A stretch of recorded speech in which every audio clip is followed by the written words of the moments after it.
우리가 보통 인생의 경륜이 있으신 분들의 얘기를 들어보면 말 한마디 말 한마디에 굉장한 의미가 담겨져 있다는 것을 알게 됩니다. 그 사람의 지금까지 쌓아온 많은 지식들, 또 많은 경험들, 수많은 지혜들이 그런 말들 속에 농축되어 있는 거죠. 그런 관점에서 성경은 어떻습니까? 우리 하나님은 얼마나 지혜가 풍성하신 분이십니까? 얼마나 경륜이 무궁하신 분이십니까? 그러니 그분께서 들려주시는 성경 말씀은 한 구절 한 구절이 굉장한 의미를 지니고 있는 것입니다. 우리가 큐티를 잘 하려면 성경 말씀을 그냥 읽어서는 안 되고 한 구절 한 구절, 한 단어 한 단어마다 경륜에 풍성하신 하나님께서 얼마나 깊은 의미를 농축해서 하시는 말씀인지 우리가 그 말씀의 깊이를 잘 깨달아야 하는 것입니다. 오늘 본문에서도 그런 깊이가 담겨져 있습니다. 특히 우리가 눈여겨봐야 할 부분이 8절에 나와 있는데요.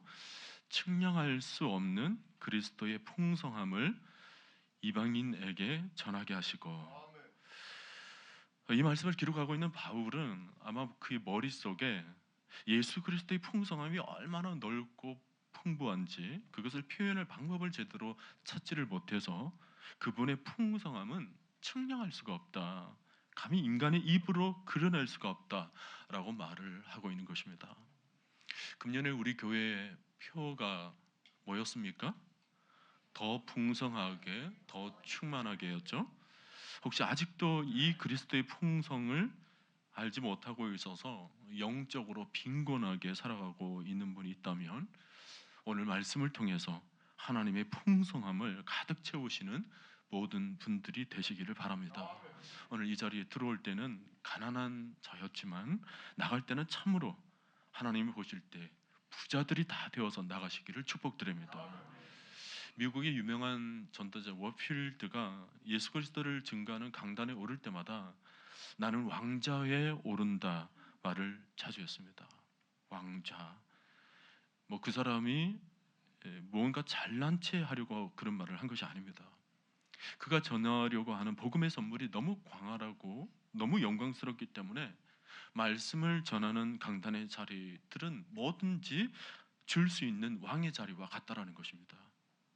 오늘 이 강단이 주님이 친히 말씀을 들려주심으로 이와 같은 영광이 있게 되기를 바랍니다. 우선 여러분, 측량할 수 없는 그리스도의 풍성이라는 구절에서 제일 핵심이 되는 단어가 뭘까요? 그리스도입니다. 그리스도. 그리스도에게는 풍성함이 있죠. 그리고 그 풍성함은 측량할 수가 없다는 것입니다.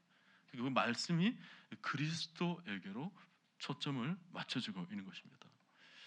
여러분, 요한계시록에 나오는 라오디게아 교회를 기억하시죠? 서아시아의 그 7교회 중에 제일 마지막에 라오디게아 교회에 대한 내용이 나옵니다.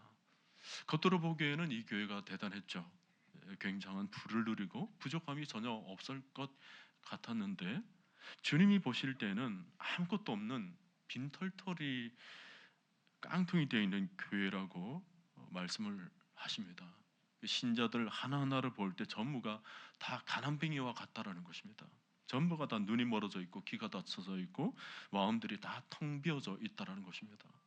그래서 우리 주님이 이 교회를 위해서 처방을 내려주시는데 그 처방이 뭐냐면 우리 모두가 다 기억하고 있는 요한계시록 3장 20절 말씀이죠. 볼지어다 내가 문 밖에 서서 두드리노니 누구든지 내 음성을 듣고 문을 열면 내가 그의 교회로 들어가 그와 더불어 먹고 그는 나와 더불어 먹으리라. 이 주님이 보실 때 가난하고 헐벗은 이 라오디게아 교인들이 그 가난을 벗어버리고 부유하게 되는 유일한 비결이 있는데 그것은 예수 그리스도를 마음속에 모셔드리는 일이라는 것입니다.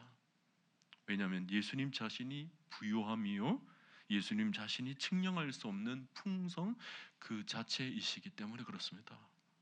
여러분, 이 말씀이 예수를 처음 믿는 사람에게 주신 말씀이 아니에요.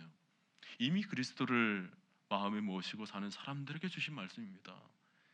이미 예수님에 대해서 잘 아는 사람들이었는데 또 무슨 예수님을 마음에 모시라는 것입니까? 그것은 점점 시간이 갈수록 예수님과 멀어져 있다는 것입니다. 처음 예수를 믿을 때는 예수님을 마음속에 모셔드렸을 때에 굉장했겠죠. 굉장한 큰 은혜가 있었을 터인데 나중에는 점점 예수님에 대해서 무시하는 겁니다. 생활 속에서 예수님 말씀에 귀를 기울이지 않아요. 그들의 삶 전체가 예수님 중심이 아닌 것입니다. 그러니 예수님을 밖에 쫓아낸 것과 다름이 없었던 것입니다. 주일날 겨우 문안 인사 정도는 하지만 일주일의 삶 속에서는 예수님과는 전혀 상관없는 삶을 산다는 거예요. 여러분, 예수님을 쫓아내면 그 사람의 마음은 가난한 사람이 됩니다. 예수님을 쫓아낸 가정은 아무리 잘 살아도 실상은 가난한 가정이 되는 것입니다. 예수님 없는 생활 현장은 너무나 초라하고 빈곤하게 되는 것입니다. 그러니 그 얘기에서 우리가 얻을 수 있는 교훈이 뭐예요? 예수님을 모시고 살아야 한다. 예수님은 측량할 수 없는 풍성함을 지니고 계시는 분이시라는 것입니다. 로마서 10장 12절 말씀을 보면 뒷부분에 한 분이신 주께서 모든 사람의 주가 되사 그를 부르는 모든 사람에게 부요하시도다 그랬습니다.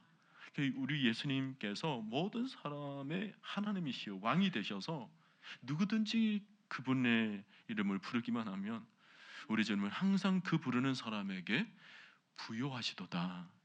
무엇이든지 충만하게 해주시는 분이라는 말씀입니다.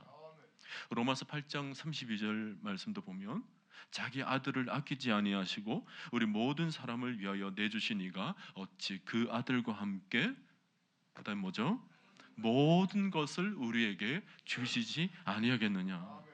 그러니까 예수 그리스도를 통하여서 모든 것이 다 허용되어 있다는 것입니다. 그러니 우리 주님은 우리에게 아주 측량할 수 없는 풍성함이 되시는 것입니다. 사도 요한은 이런 예수님을 보면서 이렇게 표현합니다. 요한복음 1장 16절 말씀인데 우리가 다 그의 충만한 데서 받으리니 은혜 위에 또 은혜요 은혜 위에 또 은혜요 넘치고 넘쳐나서 받고 또 받아서 끝이 없다라는 것입니다. 여러분, 우리가 하나님을 믿고 예수 그리스도를 알게 되면 모든 것에 풍부해지는 것입니다. 가장 먼저 우리의 생각부터 가장 우리가 측량할 수 없는 수준으로 넓어지게 되는 거예요. 왜냐하면 그리스도의 풍성함을 우리가 보기 때문에 그렇습니다. 여러분, 구원이라는 것, 이것은 시간의 개념이 달라진다고 제가 몇 번 설명을 드립니다. 왜냐하면 그게 너무 중요한 개념이기 때문에 여러분 그것을 꼭 기억하셔야 돼요. 옛날에 우리가 예수를 믿기 전 세상 사람들과 늘 같이 살 때는 어땠습니까? 그냥 한 시대만을 바라보는 거예요. 기껏 해봐야 100년도 채 살지 않은 그 시간의 테두리 안에 갇혀가지고 모든 것을 그 안에서 판단하는 겁니다. 그 안에서 끝을 봐야 되는 거예요. 그러니 사람들이 그 안에서 그냥 아웅다웅 살아가는 거예요. 짧은 시간 안에 모든 것을 끝내야 되니까. 그러나 예수를 믿게 되면 그 시간의 개념은 옮겨지게 되는 거예요. 인간의 시간의 개념에서 하나님의 시간 개념으로 옮겨지게 되는 것입니다. 여러분, 하나님은 알파와 오메가 되십니다. 처음과 나중이 되세요. 모든 시간을 다 통괄하시는 뜻이라는 겁니다. 그러니 예수님을 알게 되면서 그 우리 인생의 개념이 얼마나 넓어든지 처음과 나중, 끝과 끝 거의 극한점으로 상상할 수 없는 그 넓어진 세계까지 바라보게 되는데 우리는 그것을 영원한 생명, 영생이라는 거예요. 우리가 예수를 믿고 구원을 얻었다라는 것은 우리가 구원받고 또 영생을 얻었다라는 것은 그 영원한 시간 안으로 들어갔다라는 거예요. 그러니까 인간의 갇혀진 시간이 아니라 하나님의 영원한 시간 안으로 우리가 옮겨졌다라는 것입니다. 또 여러분, 우리가 예수 그리스도를 알게 되면 우리 마음도 얼마나 넓어지는지 모릅니다. 우리에게 하나님의 세계가 담기게 되면서 우리 마음은 예수 그리스도로 가득 찬 아주 큰 우주가 되는 거예요. 우리 마음이 너무나 그 공간은 넓고 광활해서 세상에 시시한 것들이 뭐 들어오고 안 들어오고 뭐 그런 거 아무 상관이 없어요. 세상의 것으로 가지고 채울 수 있는 것이 아닙니다. 오직 예수님만이 채울 수 있는 것입니다. 예수님만으로 우리 심령을 아주 가득 채우게 되었을 때 우리 마음이 얼마나 넓어져 있는지 이 세상의 것으로, 웬만한 것으로 이게 흔들리지가 않아요. 세상의 자그마한 것을 가지고도 전혀 모자람을 느끼지 않는 마음, 또 나가서 세상의 많은 것을 가지고도 전혀 과함도 느끼지 않는 마음이 되는 것입니다. 있어도 그만, 없어도 그만해요. 있어도 만족하고, 없어도 만족하고, 많아도 만족하고, 적어도 만족할 줄 아는 마음이 되는 것입니다. 오늘 여러분에게 이와 같은 풍요로움이 있습니까? 있어도 만족, 없어도 만족. 여러분이 그 경지를 알고 계십니까? 있어도 만족하고 없어도 만족할 만한 마음의 부요함이 있냐고요. 여러분, 이것은 아무도 가르쳐 주지 않습니다. 오직 예수 그리스도만을 통해서 얻는 기가 막힌 부요함인 것입니다. 마음의 부요함이 얼마나 중요한지, 어떤 사람은 10만 원을 가지고도 마음이 만족해서 그 감사하고 그것을 또 쪼개어서 다른 사람에게 나눠줄 정도로 여유가 있는데, 그 사람은 몇십억대를 가진 부자보다 더 부자인 거죠. 그러나 몇 억을 가지고도 늘 마음이 차지 않아서 항상 욕심에 시달리고 그것 때문에 불안해하는 사람, 돈은 몇 억대 가지고 있는지를 모르겠지만 그 사람은 깡통 차고 다니는 가난뱅이와 같습니다. 여러분, 우리가 예수를 알면요, 지혜와 지식의 보화를 얻는데, 그 보화를 얻는 사람은 이 세상에서 어떤 환경이나 어떤 상황에서도 만족할 수 있는 아주 충만한 은혜를 입게 되는 것입니다. 지금 우리나라에는 외국인들이 굉장히 많이 들어와 있습니다. 동남아를 위시해서 중국, 심지어 중동에까지 한국에 들어와 있는 노동자들이 굉장히 많은데, 그분들이 처음에 들어올 때는 돈이 벌기 위해서 이 나라에 왔다가 나중에 돌아갈 때는 더 큰 것을 가지고 돌아가는데, 바로 예수 그리스도를 알게 되었다는 것입니다. 다 예수 믿고 돌아간다라는 거예요. 최근에 제가 아는 교회에서 인도네시아에서 어떤 분이 돈을 벌기 위해서 들어왔다가 고국으로 돌아간 사람이 있었습니다. 주 원도라고 하는 인도네시아 젊은인데, 그가 공항에서 이제 전송 나온 여러 집사님들과 같이 작별을 하면서 이런 말을 했대요. 집사님, 제가 돈 벌기 위해서 한국에 왔다가 예수 그리스도를 만났습니다. 모슬렘인 부모, 형제, 동족들을 전도하기 위해서 저는 이제 돌아갑니다. 복음을 전하다 생명을 바쳐야 하는 자리에 서게 될지도 모르니까 그때 제가 주님을 배신하지 않도록 집사님들 꼭 기도를 해주세요 하고는 포옹을 하고 눈물로 그렇게 돌아갔다고 합니다. 그러고는 몇 달이 지난 뒤에 전화로 그의 안부를 물으니까 그동안 이분이 전도를 그렇게 열심히 해서 주변에 많은 그리스도인들이 생겨났다는 거예요. 특별히 어느 날에는 모슬렘을 믿던 그런 자기 가족 6명이 한꺼번에 예수 믿는 은혜가, 예수 믿는 역사가 일어났다고 아주 기뻐하면서 아주 들뜬 마음으로 그런 소식을 전했다고 합니다. 여러분, 그리스도의 풍성함은 우리의 생각이나 우리의 마음뿐만 아니라 그 사람 전체를 완전히 변화시키는 것입니다. 그것을 우리는 구원이라고 그러죠. 로마서 1장 16절 말씀, 이 복음은 모든 믿는 자에게 구원을 주시는 하나님의 능력이 됨이라. 여러분, 하나님의 능력은 우리를 변화시키는 것입니다. 복음은 우리를 죄의 굴레에서 그 죄의 굴레에서 벗어나서 하나님의 자녀가 되게 만드는 것입니다. 세상의 통치자, 만왕의 왕, 만유의 주가 되신 하나님을 아버지라고 부르도록 만드는 것입니다. 디모데후서 2장 19절에서도 보면 하나님의 견고한 터는 섰으니 그 다음에 인침이 있어 일렀으되 주께서 자기 백성을 아신다 그랬습니다. 여기 보면 인침이라는 것, 이것은 도장을 짓는 걸 말해요. 소유의 문제입니다. 지금 하나님께서 우리를 이렇게 인치심으로 그의 소유로 삼으시고 우리를 친히 자기의 백성, 자기의 자녀로 부르셨다라는 것입니다. 또 베드로전서 2장 9절 말씀도 보니까 그러나 너희는 택하신 족속이요 왕 같은 제사장들이요 거룩한 나라요 그의 소유가 된 백성이니 이는 너희를 어두운 데서 불러내어 그의 기이한 빛에 들어가게 하신 이의 아름다운 덕을 선포하게 하려 하심이라. 여러분, 이 말씀 전체의 의미가 뭘까요? 한마디로 우리는 하나님의 소유가 되었다라는 것입니다. 비록 우리가 이 땅을 아직도 살아가고 있지만 우리는 이 땅에 소속된 사람들이 아니라는 거예요. 땅을 살지만 하늘을 사는 사람이 되었다라는 것입니다. 하나님께서 친히 우리를 왕 같은 제사장으로 삼아 주셨고 거룩한 나라요 그의 소유된 백성으로 삼아 주셨다라는 것입니다. 하늘의 풍성을 누리는 자가 되었다라는 거예요. 요한 1서 3장 1절 말씀도 보니까 보라 아버지께서 어떠한 사랑을 우리에게 베푸사 하나님의 자녀라 일컬음을 받게 하셨는가 우리가 그러하도다 그랬습니다. 여러분 뒷부분을 보세요. 우리가 그러하도다.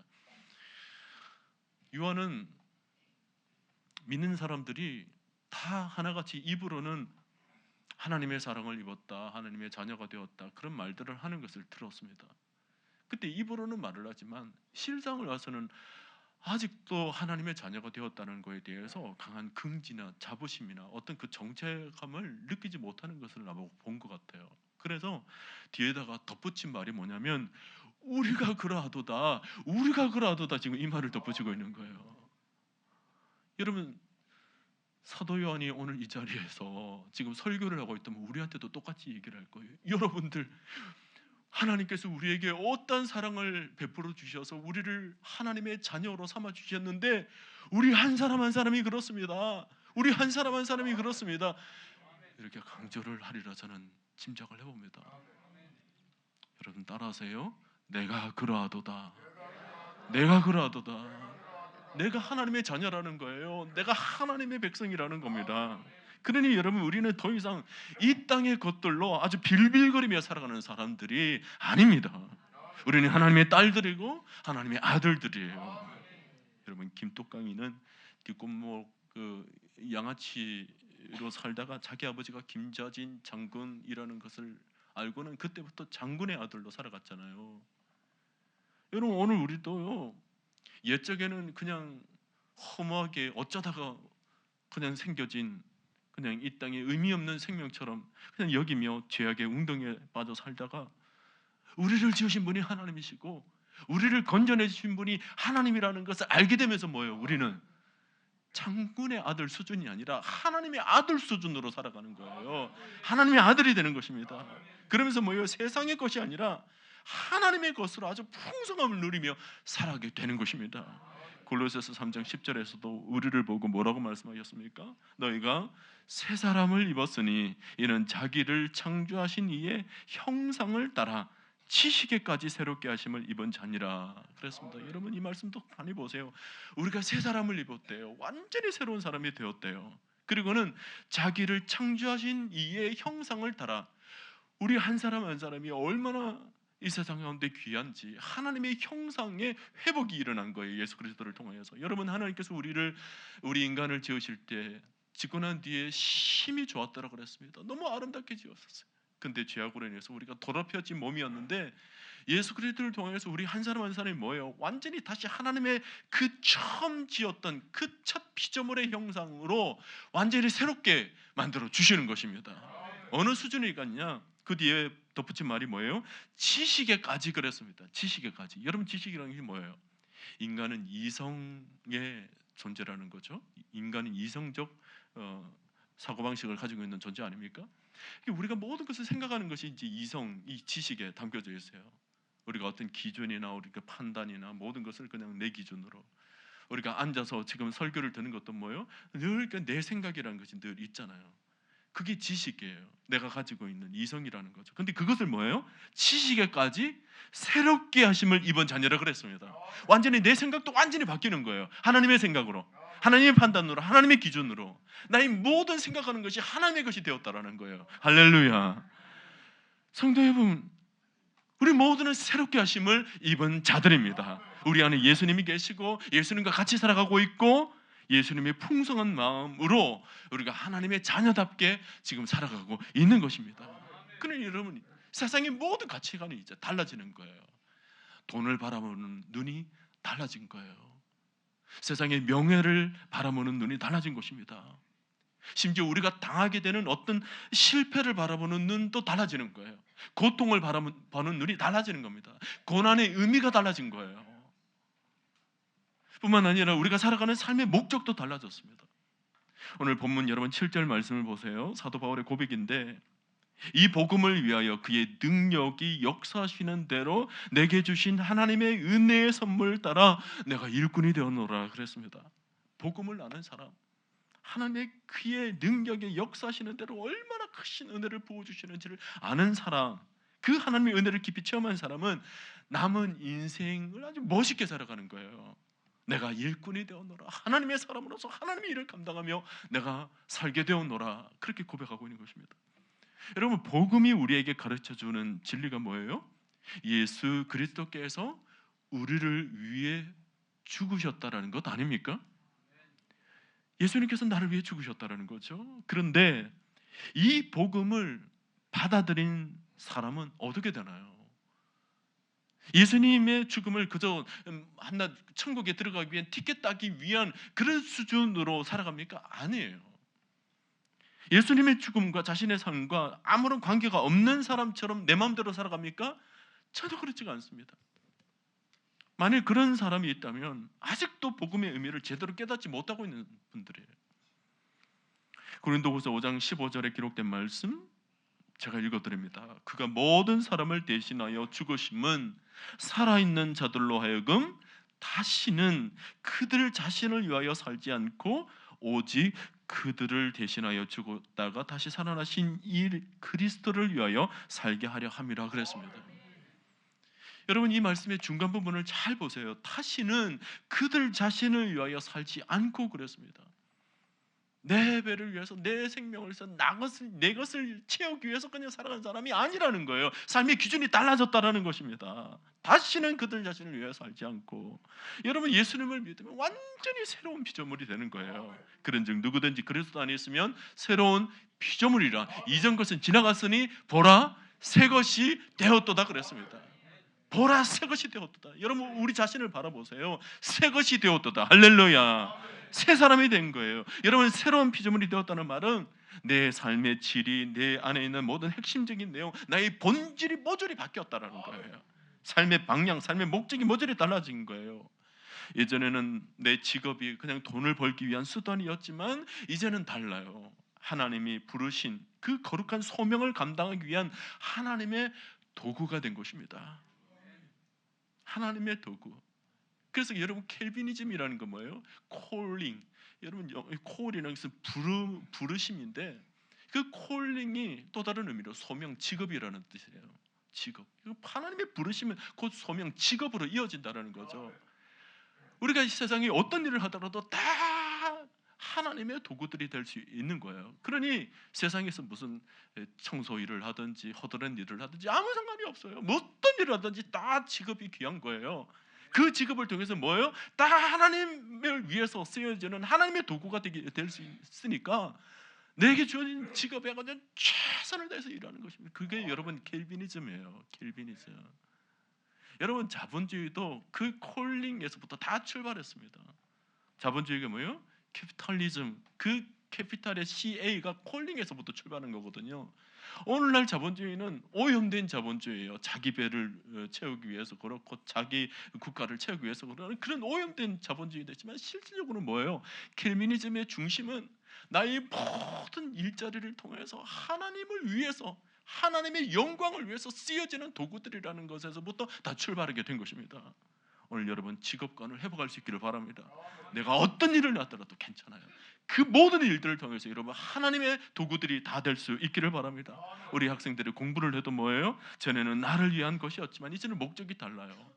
내가 공부를 열심히 하는 것도 하나님의 영광을 위해서입니다.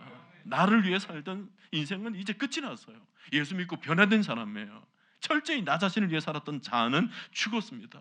정말 예수를 받아들인 사람은 정말 주님께서 나를 위해 십자가에 못 박혀 돌아가셨다는 것을 정말 마음으로 믿고 받아들인 사람은 세상 사람들처럼 살라고 해도, 그렇게 해도 살지를 못해요.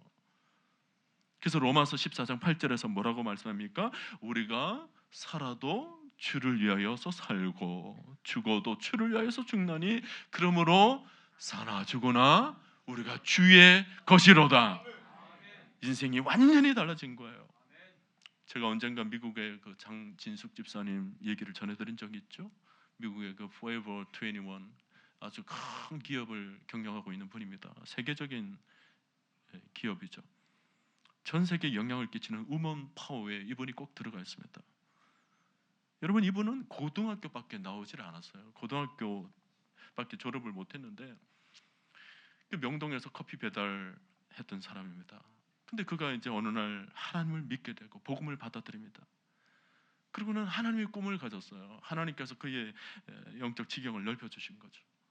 예수를 믿게 되면 여러분 꿈을 갖게 되고 환상을 갖게 되어 있고 할 수 있다라는 그런 믿음을 갖게 되어 있는데 이 장진숙 집사님이 그런 꿈을 가지게 된 것입니다. 그래서 이분이 미국으로 건너가서 그냥 평범한 옷가게를 하나 했는데 지금은 얼마나 커졌는지 그 회사 직원만 4만 명이 넘습니다.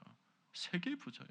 근데 이 분이 간증을 하는데 뭐라고 그랬냐면 나는 단순한 교인이 아니라는 겁니다. born again. 나는 거듭난 교인이라는 거예요. 성령 충만한 교인이라고 아예 어떤 간증을 하든지 간에 딱 서면 그분이 딱 그 얘기부터 시작합니다. 저는 거듭난 사람입니다 하고는 시작해요. 그리고는 자기가 살고 있는 미국 땅 전체가 하나님이 주신 일터라는 것입니다. 모든 것을 통하여서 하나님의 일을 하겠다. 전에는 자그마한 카페, 그 자그마한 골방 같은 그런 곳이 자기의 삶터였는데 지금은 전 세계가 모든 땅이 하나님께서 허락하신 영적 지경이라는 거예요. 그러고 보면 구약의 그 야베스는 정말 하나님의 시각을 일찍이 가졌던 사람이죠. 여러분, 야베스도 가난한 사람이었습니다. 그때 그가 하나님께 기도를 할 때 어떻게 기도해요? 하나님, 나의 영적 지경을 넓혀주옵소서. 그랬더니 하나님께서 그 구하는 것을 허락하셨더라 그랬습니다. 영적 지경이 넓어지는 거예요. 여러분, 예수를 믿게 되면 이 생각의 틀이 넓어지는 거예요. 그래서 저는 우리 교회도 정말 이런 분들이 많이 나올 수 있기를 바랍니다. 특히 우리 젊은이들, 우리 아이들 원대한 세상을 향해서 아주 눈을 아주 크게 뜨고 마음을 넓혀가지고 나아갈 수 있기를 바랍니다. 이 좁은 서울에만 머물러져 있는 것이 아니라 좀 세계적으로 좀 뻗어나갈 수 있기를 바라요. 손자들이 없어서 그렇습니까? 뭐 꼭 외국에 나가라는 얘기가 아니고 생각의 틀을 좀 넓게 가지고 자라라는 거죠. 요즘은 인터넷으로 얼마든지 세계를 연결할 수가 있습니다. 그렇기 때문에 내가 길동에 있다가 문제가 안 돼요. 지금은 생각만 열려져 있으면 얼마든지 골방에서 열방을 아주 들었다 놨다 할 수 있는 시대가 된 것입니다. 여러분, 하나님의 능력은 우리를 풍성하게 변화시키십니다. 우리가 하나님의 자녀가 되어서 하나님의 모든 자원들을 마음껏 사용하면서 이 세상 가운데 우뚝 서게 만드시는 것입니다. 여러분, 이것이 하나님의 능력이에요. 복음의 능력입니다. 마태복음 6장 33절에서 우리 주님이 뭐라고 말씀하셨습니까? 그런즉 너희는 먼저 그의 나라와 그의 의를 구하라 그랬습니다. 꿈을 꾸라는 거예요. 그의 나라가 얼마나 큽니까? 하나님의 의라는 것이 얼마나 광활합니까? 그것을 꿈꾸라는 거예요. 그러면 뭐예요? 모든 것을 너희에게 더하시리라. 할렐루야. 모든 삶에 더해지는 플러스 인생이 되는 거죠. 하나님의 능력이에요. 오늘 사도 바울은 에베소 교인들에게 이런 풍성한 삶을 살도록 안내하고 있는 것입니다. 우리가 읽지는 않았습니다만 오늘 본문에서 좀 올라가서 보면 에베소서 3장 12절 13절을 보세요. 우리가 그 안에서 그를 믿음으로 말미암아 담대함과 확신을 가지고 하나님께 나아감을 얻었느니라.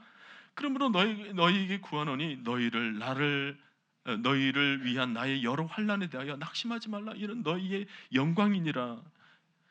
세상 살면서 힘없이 맥없이 의욕도 없이 식욕도 없이 살지 말라는 거예요. 여러분, 사도 바울이 지금 이 편지를 쓰고 있는 장소가 어디입니까? 감옥이에요. 지금 갇혀져 있는 상황입니다. 몸은 그렇게 갇혀져 있지만 그의 생각이 뭐예요? 우리의 모든 생각의 틀을 좀 하나님을 바라보는 틀로 바꾸라는 거죠. 그 안에서 그를 믿음으로 말미암아 담대함과 확신을 가지고 하나님께 나아감을 얻었으면 내가 지금 갇혀져 있는 게 아니야. 나는 여기서 갇혀져 있다 할지라도 우리의 모든 믿음과 우리의 마음은 하나님께로 날마다 나아감을 우리가 얻었지 않느냐.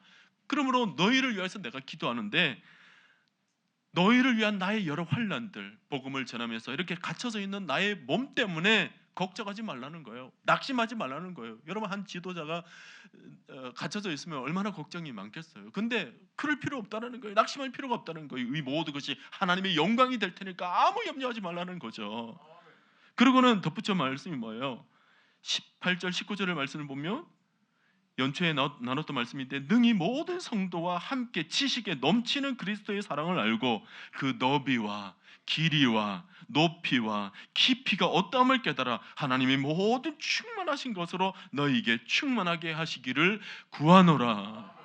여러분, 다시 말씀드립니다. 지금 사도 바울이 어디에 있다고요? 감옥에 있다고요. 여러분, 감옥을 우리나라 감옥 수준으로 생각하시면 안 됩니다. 이 시대의 감옥은요, 동굴이에요. 그러니까 땅 밑이에요. 땅을 파가지고 아주 습하고 아주 벌레들도 우글우글거리고 병균도 세균도 많고 아주 척박한 땅입니다. 심지어 거기에 간수가 겨우 불빛이 전기가 없으니까 불 하나 횃불 하나 들고 이제 지킬 텐데 그 안에 그 횃불에서 뿜어져 나오는 그 소위 미세먼지라는 것이 얼마나 많아요. 그 속에서, 그 척박한 환경 속에서 지금 사도 바울이 지금 편지를 어떤 식으로 쓰고 있습니까?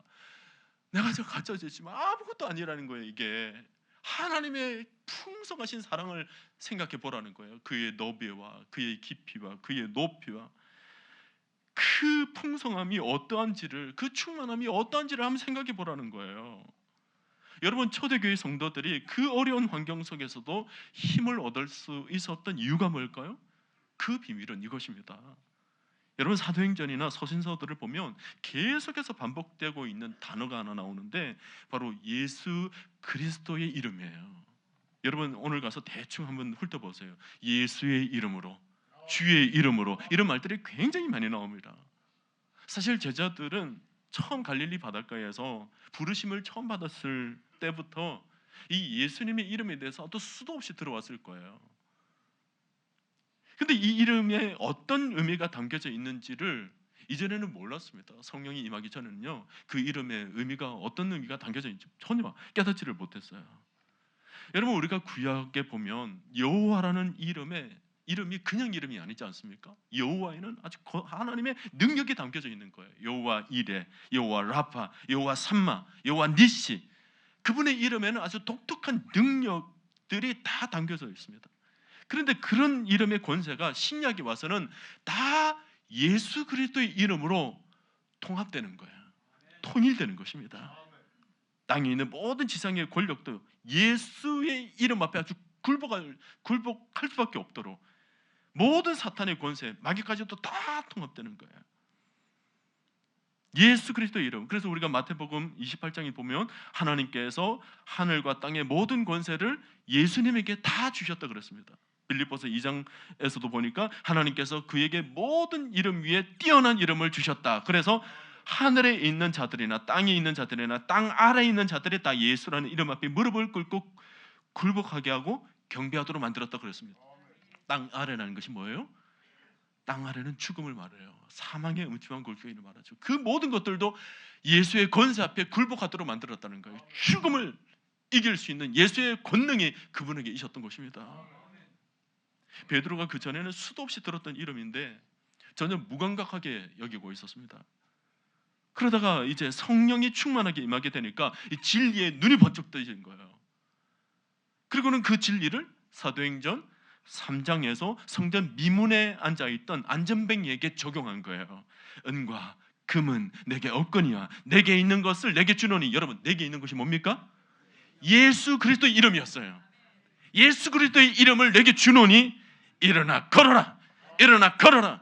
그 말을 선포했더니 그 이름의 권능이 그 안전뱅이 때 그대로 적용이 돼버린 거예요. 그래서 뭐예요? 안전뱅이의 발목이 힘을 얻고 온몸에 새 힘을 얻게 되면서 뭐예요? 온 하체가 벌떡 일어나게 된 것입니다. 온몸이 힘을 얻게 된 것입니다. 오늘 여러분, 예수 그리스도의 이름을 붙잡을 수 있기를 바랍니다. 예수 그리스도의 이름의 권능으로 일어나 걸어라, 일어나 걸어라. 우리가 벌떡벌떡 일어나는 거예요. 세상을 살아내는 힘, 세상 가운데 승리할 수 있는 힘이 다 어디서 나옵니까? 예수 그리스도 이름의 권능에서 나오게 되는 것입니다. 우리 주님께서 풍랑을 만나서 두려웠던 제자들에게 가장 먼저 하신 말씀이 뭔 줄 아세요? 안심하니 나니 두려워 말라. 그 말씀이었습니다. 예수님께서 먼저 바람부터 잠재우고 파도부터 잠재우고 그런 말씀하신 게 아니에요. 지금 제자들이 무엇 때문에 두려워 떨고 있는지 주님이 분명히 아시잖아요. 그럼 뭐 간단한 것 아닙니까? 파도야 잠잠해라. 나의 자녀들이 두려워 떠는 것 때문에 이게 너희들 가만히 둬서는 안 되겠다. 잠잠할지어다. 차라리 파도에다가 고함을 치시면 되지 않는 것 아닙니까? 근데 주님은 그렇게 하지 않으세요. 가만히 냅둡니다. 그리고는 제자들에게 안심하니 나니, 다른 말로 하면 내가 있으니 두려워 말라 말씀하십니다. 가장 먼저 내가 있으니.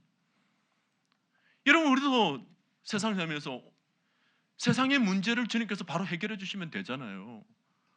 장사를 하는데 그냥 대박 나도록 만들어 주시면 뭐 간단한 것 아닙니까? 내가 무엇 때문에 두려워하고 무엇 때문에 어눌해져 있는지 주님이 아시니까 그 문제부터 해결해 주시면 간단하시잖아요. 근데 주님은 그렇게 하지 않으세요. 주님은 안심하니 나니 두려워 말라. 왜 그렇습니까? 주님 안에 모든 통치의 권능이 담겨져 있기 때문에 내가 있으면 된다라는 거예요. 주님이 계시면 된다라는 것입니다. 나니 두려워하지 말라. 다윗은 일찍이 이것을 깨달았어요. 그래서 그가 쓴 시가 뭡니까? 내가 사망의 음침한 골짜기로 다닐지라도 해를 두려워하지 않을 것은 주께서 나와 함께 하심이라 그랬습니다. 주께서 나와 함께 하심이라. 주님이 나와 계신데 내가 사망의 음침한 골짜기를 다닐지라도 내가 뭘 두려워할 수 있으리요? 두려워할 필요가 없다라는 것입니다. 여러분, 하나님의 능력은 영원합니다. 하나님의 능력은 어느 시대든지 소진되지 않고 풍성하신 것입니다. 그러니 오늘날 이 시대 속에서도 여러분 이 풍성한 능력을 누리시기를 바랍니다. 하나님의 자녀로 마음껏 누리시기를 바랍니다. 오늘 사도 바울은 이 복음을 위하여 그의 능력이 역사하시는 대로 내게 주신 하나님의 은혜의 선물을 따라 내가 일꾼이 되었노라. 바울은 하나님의 풍성함 속에 모든 인생을 걸기로 한 것입니다. 내가 일꾼이 되었노라. 하나님의 일꾼이 되었노라. 나의 남은 인생을 이제 하나님의 역사하시는 대로, 하나님의 능력의 역사하시는 대로 하나님의 은혜 가운데 쓰임 받을 수 있도록 내가 하나님께 온전히 나 자신을 드리는 거예요. 완전히 드리는 것입니다. 모든 성도 중에 지극히 작은 자보다 더 작은 나에게 이 은혜를 주신 것은 측량할 수 없는 그리스도의 풍성함을 이방인들에게 알리게 하기 위함이다. 하나님의 도구가 된 거예요. 오늘 여러분도 하나님의 능력의 풍성함으로 여러분의 남겨진 모든 삶을 아주 풍성하게 살아드릴 수 있기를 바랍니다. 세상을 쪼잔하게 살아가는 사람들이 있는가 하면 세상을 대범하게 살아가는 사람들이 있는데 예수님을 믿는 신자들은 대범하게 살아가는 것입니다. 오늘 여러분 하나님의 능력으로 충만한 삶을 살아가시기를 축복드립니다. 하나님의 은혜는 풍성해. 그분의 은혜 안에 살아가는 인생이 얼마나 아름다운지 몰라요. 얼마나 영광스러운지 모릅니다. 모든 것을 이겨낼 수 있는 그 능력의 이름이 우리 가운데 있기 때문에 그 이름에 농축된 이름이 얼마나 크고 광활한지, 이름 하나에 담겨져 있는 놀라운 권세와 축복을 여러분 바라보셔야 돼요. 요즘 봄날이라서 들판에 나가면은 자그마한 들꽃들이 피어서 있죠. 여러분 그 들꽃을 한번 바라보세요. 그 세상에 누가 쳐다본다고, 누가 그것을 바라본다고. 그 자그마한 구석진 곳에 피어져 있는 그 들꽃 하나만 봐도 뭐예요? 이게 얼마나 아름다운지, 얼마나 아름다운지. 여러분 그게 뭡니까?